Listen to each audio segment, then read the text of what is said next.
இருக்க? என்னம்மா இந்த அக்கா வீட்டில் இருந்த அக்கா ஊருக்கு போகிறேன்னாங்க, அதனால தான் நான் தங்கச்சி வீட்டுல அதான் உங்கள் வீட்டுக்கு வந்துக்கிறோம்மா. நானும் வெளில கிளம்ப போகிறப்பா, ஊருக்கு போக போகிறப்பா. அப்போ நான் எங்கம்மா போகிறது? எங்கன்னா கோயிலுக்கு போய் உக்காருங்கப்பா.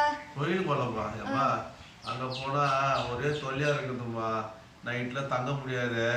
எங்கன்னா அந்த ஒட்டுத்திலேருந்து படுத்துக்கணும் நீ போய் வர வரைக்கும். எங்கள் மாமியார் என்ன சொல்லுவாங்கப்பா? இல்லைம்மா, இருந்த காசும் சொல்லாகி போச்சு. பென்ஷன் காசு தான் வாங்கி 3 பேருக்கு கொடுத்துட்டேன். என்கிட்ட காசு வர இல்லை. பென்ஷன் காசு செலவாகி போச்சுமா. வாங்கி 3 பேருக்கு கொடுத்துட்டேனாம்மா. எங்கம்மா போகிறது? என்னப்பா பண்ணுறது? என்ன பண்ணுறது? எப்படி இந்தம்மா எங்கன்னா தங்கி நீ வர வரைக்கும் இந்த ஒட்டுத்திலோட படுத்துக்கிற, அப்புறம் பார்த்துக்கலாம். முடியாதாம்மா? கடவுளே, 3 பசங்களையும் பார்த்து நீங்கள் நாங்கள் ரோட்டில் கோயிலுக்குள்ளே போகிற சூழ்நிலை இருக்குது. இந்த நிலைமை இதுதானா? அந்த காலத்தில் எங்கள் அப்பாவை நான் பார்த்துக்கினேன். அன்றைக்கி எங்கள் அப்பாவை நான் பார்த்துக்கினேன். நீங்கள்